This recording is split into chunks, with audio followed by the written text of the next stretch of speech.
Now we have to install the CLEVIS pin onto the clutch control cable, which is right here, and it will go into the long ear on the clutch control tube, and it will just feed through the hole, and the CLEVIS pin will feed through the clutch control yoke right here like this, and then in between the yoke will be the clutch control tube long ear with this hole right here at the very top, and then you have to bend a cotter pin on one side through this hole, and that will secure it. But make sure you put a sufficient amount of grease in here, and these are very high wear components, onto the inside of here, the CLEVIS pin, and in that hole right there.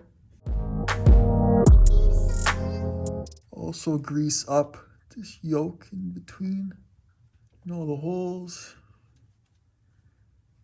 These parts love grease. And also grease up this right here. Get it all lined up like that. Feed the CLEVIS pin through all these different holes here.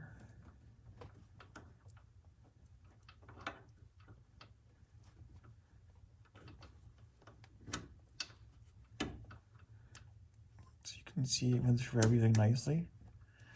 And now stick the cotter pin through that hole. And then bend both sides with some needle nose pliers. And the installation is complete.